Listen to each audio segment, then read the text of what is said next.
mga pagkain na gawa sa mga hindi pangkaraniwang mga sangkap. Kamusta mga kaibigan? Welcome sa Arvin Polo TV. Sa iba't ibang sulok ng mundo, ang pagkain ay hindi lang nakatuon sa pang-araw-araw nilang pangangailangan, sa halip isa din itong sining at mahalagang bahagi ng kani-kanilang kultura. Oo, kung sa ating mga Pilipino masarap ang balot ay sa ibang bansa ay nakakadiri po ito. At ganun din naman po tayo, kung tayo ay nandidiri sa mga scorpion at buwaya na kainin, ay sa ibang bansa po gaya ng China, ay sarap na sarap po sila dito. So anong punto ko? Sa video na ito ay samahan ninyo akong tignan ng iba't ibang hindi pangkaraniwang delicacies sa iba't ibang panig ng mundo na tiyak na ikakagulat mo. Kaya naman simulan na natin. Number 1, Casu Marzu. Ang Casu Marzu ay isang tradisyonal na keso mula sa Sardinia, Italy, na kilala rin bilang rotting cheese o maggot cheese. Ito ay gawa sa pecorino cheese na sadyang pinapabulok sa pamamagitan ng pagpapapasok ng larvae ng cheese fly o Piophila casei sa loob. Ang proseso ng paggawa ng Casu Marzu ay nagsisimula sa paggawa ng pecorino cheese na karaniwang gawa sa gatas ng tupa.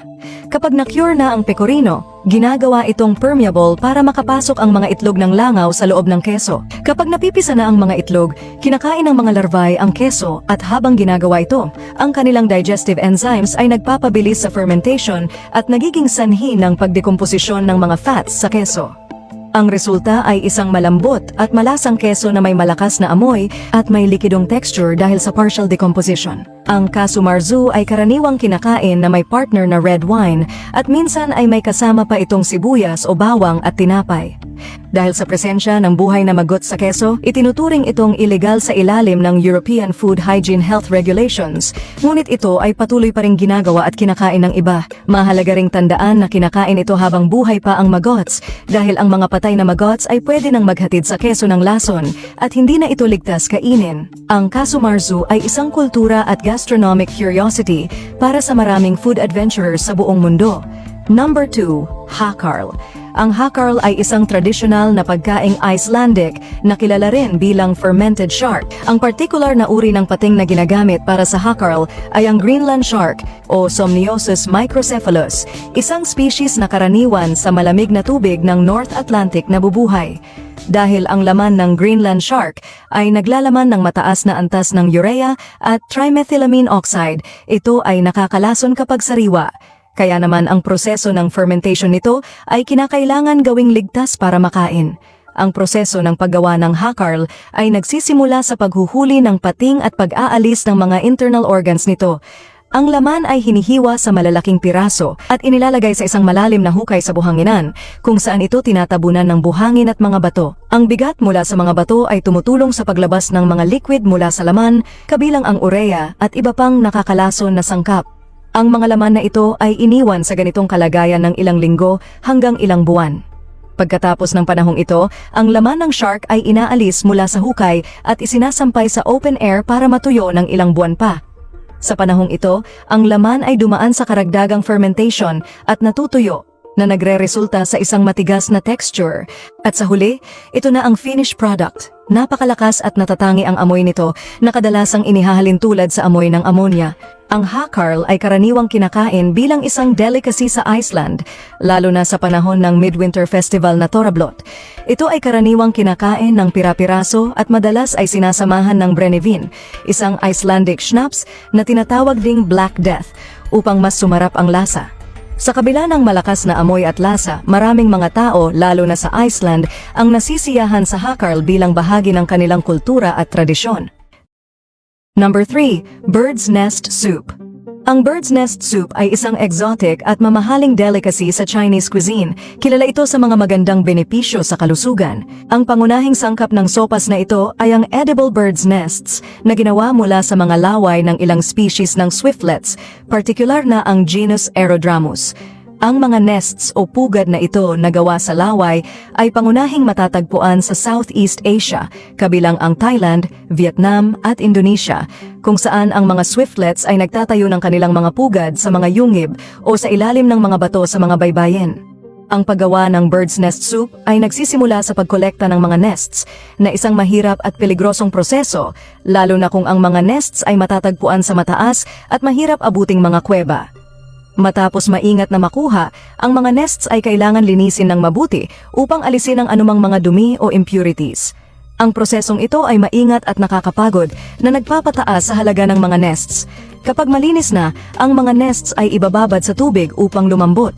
Pagkatapos ng pagbabad, kadalasan silang niluluto sa isang sabaw at upang mas maging masarap ang bird's nest. Ang sopas ay nilalagyan nila ng kaunting asukal o kung minsan din para mas malasa ay nilalagyan pa nila ito ng pampalasa tulad ng luya. Ang bird's nest soup ay itinuturing na may mga benepisyo sa kalusugan, kabilang ang pagpapabuti ng digestion, pagpapalakas ng immune system, at pag-promote ng magandang kutis. Dahil sa kanyang nutritional values at ang hirap sa pagkuha ng mga pangunahing sangkap, ang bird's nest soup ay itinuturing na simbolo ng yaman at prestihyo sa Chinese culture at madalas na hinahain sa mahahalagang okasyon at mga espesyal na kaganapan. Number 4. Sannakji. Ang sannakji ay isang tradisyonal na Koreanong delicacy na kilala sa pagiging hindi pangkaraniwang putahe dahil ito ay kinakain ng buhay. Ito ay gawa mula sa maliit na pugita o nakji na karaniwang hinuhuli mula sa mga karagatan sa paligid ng Korea. Sa paghahanda ng sannakji, ang sariwang nakji ay mabilisang nililinis at pagkatapos ay kaagad na hinahati-hati habang ito ay buhay pa. Ang mga piraso ng pugita ay kadalasang nagpapatuloy sa paggalaw sa plato kapag hinahain na ito dahil sa mga nerve activity na nananatili kahit na hiwa-hiwa na ang pugita. Nakakakilig ang pagkain ng sannakji dahil nga sa mga gumagalaw nitong tentacles na maaaring dumikit sa loob ng bibig o sa lalamunan, kaya naman kinakailangan ang pag-iingat sa pagkain nito. Kadalasang hinahain ang sannakji na may kasamang mga pampalasa tulad ng sesame oil at toasted sesame seeds para dagdagan ng lasa. Ito ay itinuturing na isang delicacy at kinakain bilang isang form ng entertainment o bilang isang espesyal na treat sa ilang okasyon. At hindi lahat sa Korea ay gusto itong kainin lalo na ang mga tiga-animal welfare at sustainable fishing practices. Ang ilang grupo ng animal rights ay tumutuligsa sa paraan ng paghahanda nito na nagsasabi na ito ay hindi makatao para sa mga pugita. Sa kabila nito, patuloy itong kinakain at hinahanap bilang isang natatanging bahagi ng Koreanong culinary tradition. Number 5. Fugu. Ang fugu o pufferfish ay isang sikat na pagkain sa Japan na kilala sa potensyal nitong lason na maaaring maging nakamamatay kung hindi maayos na ihahanda. Ang fugu ay naglalaman ng tetrodotoxin, isang malakas na neurotoxin na matatagpuan sa ilang bahagi ng isda tulad ng liver, ovaries at balat. Ang paghahanda ng fugu ay isang sining na nangangailangan ng mataas na antas ng kasanayan at pagsasanay. Ang mga chef na nagluluto ng fugu ay kailangang dumaan sa mahigpit na pagsasanay at kumuha ng lisensya na umaabot ng 3 hanggang 4 na taon bago sila pahintulutang maghanda at mag-serve ng isda. Sa Japan, ang lisensya para sa paghahanda ng fugu ay isa sa pinakamahirap na makuha dahil sa mataas na panganib na kaakibat nito. Sa paghahanda, ang mga chef ay maingat na tinatanggal ang mga lason na bahagi ng isda habang sinisigurado na hindi madudungisan ang karne. Ang karne ng fugu ay kadalasang hinahain bilang sashimi na manipis na hiniwa at inilalatag sa isang magandang disenyo sa plato. Bukod sa sashimi, maaari ring lutuin ang fugu sa iba't ibang paraan tulad ng sanabi, hot pot, chirinabe, isang uri ng nilagang isda, at fugu hirisake, pinainitang sake na may pinatuyong balat ng fugu. Ang karanasan ng pagkain ng fugu ay hindi lamang tungkol sa lasa. Ito rin ay isang kultural at karanasan na sumisimbolo sa tradisyon ng Japan. Dahil sa mataas na panganib, ang pagkain ng fugu ay itinuturing na the best para isang espesyal na okasyon at kadalasang kinakain ito sa mga espesyal na restaurant na may mga lisensyadong fugu chefs. Ang pagkonsum ng fugu ay maraming mga regulasyon na dapat ipatupad para sa kaligtasan at proteksyon ng publiko. Mahigpit nilang kinokontrol ang pag-import at pagbebenta ng fugu sa labas ng Japan. Number 6. Cuy. Ang cuy ay isang tradisyonal na pagkain sa Andean region ng South America, lalo na sa mga bansa tulad ng Peru, Ecuador at Bolivia. Ito ay gawa mula sa domesticated guinea pig na kilala sa wikang Quechua bilang cuy. Ito ay itinuturing na isang mahalagang bahagi ng lokal na diet at kultura sa Andes dahil sa mataas na protein content nito at dahil din sa madali silang alagaan dahil nasa mataas sila na altitude.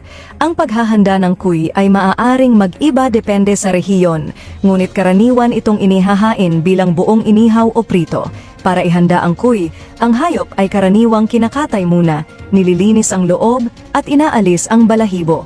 Pagkatapos, maaari itong i-marinated sa iba't ibang pampalasa tulad ng ajo, bawang, komino, kumin, achiote, anato, at iba pang lokal na herbs at spices na magbibigay ng natatanging lasa. Ang pinakakaraniwang paraan ng pagluluto ay ang paggihaw sa bukas na apoy o pagprito sa malalim na mantika hanggang sa mag-golden brown ang balat at maging crispy. Sa Peru, ang cuy ay madalas na ihahain kasama ng patatas, aji, isang uri ng sili, at salsa criolla, isang uri ng sarsa na gawa sa sibuyas, kamatis at cilantro. Ang cuy ay hindi lamang isang pagkain, kundi isang parte ng mga ritual at selebrasyon, lalo na sa mga rural na komunidad. Halimbawa, sa ilang festivals, ang cuy ay inaalok bilang sakripisyo sa mga tradisyonal na ritual at pagkatapos ay kinakain na nila bilang parte ng selebrasyon. Bagaman maaaring kakaiba para sa mga hindi sanay sa ideya ng pagkain ng guinea pig, ang cuy ay isang mahalagang pinagkukunan ng sustansya para sa maraming Andean communities at unti-unti na rin itong nakikilala bilang exotic delicacy sa ibang parte ng mundo. Ang pagkain ng cuy ay isang pagkakataon upang maranasan ang malalim na kultural na heritage ng Andean region. Number 7. Kopi Luwak. Ang Kopi Luwak, kilala rin bilang civet coffee, ay isa sa pinakabihirang at pinakamahal na kape sa buong mundo. Ito ay nagmula sa Indonesia, partikular sa mga isla ng Sumatra, Java, Bali at Sulawesi. Ang natatanging proseso ng paggawa nito ang nagbibigay daan sa mataas na presyo at pambihirang lasa nito. Ang proseso ng paggawa ng kopi luwak ay nagsisimula kapag kumakain ng isang uri ng hayop na tinatawag na civet o isang maliit na mammals na katulad ng pusa ng mga hinog na coffee cherry. Hindi natutunaw sa tiyan ng civet ang mga buto ng coffee beans at ito ay dadaan sa kanilang digestive tract. Sa loob ng digestive system ng civet, ang mga coffee beans ay sumasailalim sa mga chemical na proseso kung saan ang mga protina sa coffee beans ay nabubulok na nagre-resulta sa pagbaba ng kapaitan ng kape. Pagkatapos mailabas o maidumi ng civet ang mga beans, ito ay pupulutin, lilinisin at lulutuin. Ang prosesong ito ay sinasabing nagbibigay sa kopi luwak ng isang makinis at mayamang lasa na may mas kaunting pait kumpara sa karaniwang kape. Ngunit mayroon ding kontrobersya na nakapalibot sa kopi luwak dahil sa mga isyu ng animal welfare. Ang ilang mga lugar ay gumagamit ng di makatarungang pamamaraan kung saan ang mga civets ay hinihuli at pinipilit pakainin ng coffee cherries sa mga kulungan at ito ay nagdudulot ng stress at sakit sa mga hayop at nagpapababa ng kalidad ng kape na kanilang nilalabas. Dahil dito, mahalaga para sa mga consumer na hanapin ang kopi luwak na nakuha sa ethical na paraan kung saan ang mga civet ay hindi inaabuso at malayang nakakakain ng mga coffee cherries sa kanilang natural na kapaligiran. Number 8. Mopane worms. Ang mopane worms, na kilala rin sa scientific name na Gonimbraccia bellina, ay isang uri ng edible caterpillar na makikita sa mga rehiyon ng Southern Africa, kabilang ang mga bansa tulad ng Botswana, Zimbabwe, Namibia, South Africa at Zambia. Ang mga uod na ito ay mahalagang pinagkukunan ng protina para sa maraming mga komunidad sa lugar na ito. Ang mga mopane worms ay nagmumula sa mga itlog na inilalagay ng mopane moth sa mga dahon ng mopane tree na siyang pangunahing pinagkukunan ng pagkain para sa mga uod. Ang mga dahon ng mopane tree ay nagbibigay ng mga nutrients na kinakailangan para sa paglaki ng mga caterpillar. Kapag naani, karaniwang sinusunod ang ilang hakbang para ihanda ang mopane worms bilang pagkain. Para ihanda ang mopane worms bilang pagkain, una silang inaani ng manumano mula sa mga puno ng mopane. Pagkatapos ay hinuhugasan sila at kadalasang nilalagyan ng asin o pinakukuluan upang maalis ang kanilang mga bituka. Susunod, pinapatuyo ang mga uod sa ilalim ng araw o sa isang tuyo at maaliwalas na lugar para ma-preserve. Sa huli, ang mga tuyong mopane worms ay maaaring kainin ng direkta o isama sa iba't ibang mga ulam. Kadalasan ay niluluto ito kasama ng sibuyas, kamatis, at mga pampalasa at inihahain kasama ng pap, isang tradisyonal na puting porridge na gawa sa mais. Ang pagkonsumo ng mopane worms ay itinuturing hindi lamang bilang isang pangkaraniwang gawain sa pagkain, ngunit bahagi rin ng kultura at ekonomiya sa Southern Africa. Ito ay kinikilala dahil sa mataas nitong content ng protina, mga bitamina at mineral. Bukod pa rito, ang pag-aani ng mopane worms ay nagbibigay din hanap buhay para sa maraming rural na mga komunidad. Gayunpaman, may mga alalahanin din tungkol sa overharvesting at ang epekto nito sa populasyon ng mga uod, lalo na dahil ang mga puno ng mupane ay nahaharap din sa mga banta ng deforestation at pagbabago ng klima. Number 9, escamoles. Ang escamoles na kilala rin bilang Mexican caviar ay isang tradisyonal na pagkain ng Mexico na gawa mula sa mga itlog ng mga langgam, partikular na ang mga langgam na kabilang sa species na Liometopum apiculatum at Liometopum occidentale var. Luctuosum. Ang mga itlog nila ay kinokolekta sa mga ugat ng mga halaman sa magway at agave. Ang proseso ng pagkuha ng escamoles ay maaaring maging mapanganib at mahirap dahil kailangang hukayin ng mga manggagawa ang mga pugad ng langgam na madalas na matatagpuan sa ilalim ng lupa. Pagkatapos ng pagkuha, ang mga itlog ay malumanay na nililinis at pagkatapos ay iniluluto. Karaniwan silang niluluto sa mantika o mantikilya at nilalagyan ng mga sibuyas, chili at iba pang pampalasa. Ang escamoles ay maaaring ihain bilang pangunahing ulam o ginagamit bilang sahog sa iba't ibang mga Meksikanong ulam tulad ng tacos at omelettes. Ito ay may creamy na texture at nutty flavor na ginagawa itong isang pambihirang pagkain sa Meksikanong haute cuisine. Ang pagkain na ito ay itinuturing na isang delicacy na may mataas na presyo dahil sa komplikadong proseso ng pagkuha at limitadong availability nito. Number 10, jellied moose nose. Ang jellied moose nose ay isang tradisyonal na pagkain na nagmula sa mga katutubong kultura ng Canada at Alaska.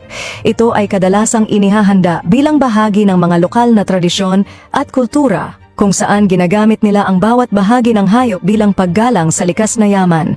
Ang paggawa ng jellied moose nose ay nagsisimula sa paglilinis ng ilong ng usa. Una, ang ilong at labi ay ilulubog sa tubig na kumukulo upang madaling matanggal ang balat. Pagkatapos nito, ang ilong ay lulutuin sa isang palayok na may sapat na tubig, kasama ang mga pampalasa tulad ng bawang, paminta, sibuyas at bay leaves hanggang sa ito ay lumambot. Pagkatapos maluto, ang karne ay hihiwalayin mula sa mga buto at ilalagay sa isang mold. Ang sabaw kung saan ito niluto ay sasalain at ibubuhos sa mold, kung saan ito hahayaang lumamig at tumigas sa refrigerator hanggang sa kumapit ang sabaw at makabuo ng gelatinous texture. Ang jellied moose nose ay maaaring ihain bilang isang appetizer o pampagana, karaniwang malamig at hinihiwa ito sa manipis na mga hiwa. Ang pagkaing ito ay pinahahalagahan hindi lamang dahil sa kakaibang lasa at texture nito, kundi pati na rin sa kultural na kahalagahan nito sa mga komunidad na nagpapanatili ng ganitong tradisyon. Number 11, Virgin Boy Eggs. Ang Virgin Boy Eggs ay isang tradisyonal na pagkain mula sa Dongyang, Zhejiang, sa China.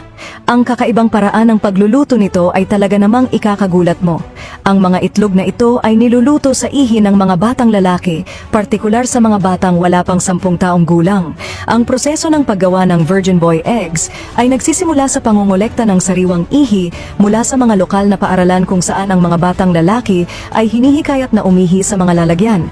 Ang mga itlog ay babasagin ng bahagya at pagkatapos ay ilulubog sa isang palayok na puno ng sariwang ihi.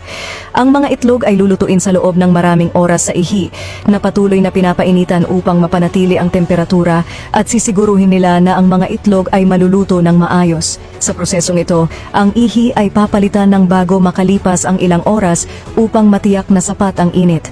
Matapos maluto, ang mga itlog ay pinalalamig at pagkatapos ay ihahain. Ayon sa lokal na paniniwala, ang pagkain ng mga itlog na ito ay may mga benepisyo sa kalusugan, kabilang ang pagpapabuti ng sirkulasyon ng dugo at pampalakas. Gayunpaman, ang kakaibang paraan ng paghahanda at ang pangunahing sangkap na ginamit ay nagdulot ng kontrobersya at pag-usisa mula sa labas ng kultura kung saan ito nagmula. Sa kabila ng mga kontrobersya, ang Virgin Boy Eggs ay nanatiling isang pinahahalagahang tradisyon sa Dongyang, kung saan ito ay itinuturing bilang isang mahalagang bahagi ng cultural at gastronomic heritage. Ang pagkaing ito ay karaniwang ihinahain tuwing spring equinox bilang bahagi ng pagdiriwang ng lokal na kultura. Number 12, fried tarantulas. Ang fried tarantulas ay isang kakaiba ngunit tanyag na pagkaing kalye na matatagpuan sa Cambodia, partikular sa rehiyon ng Squon.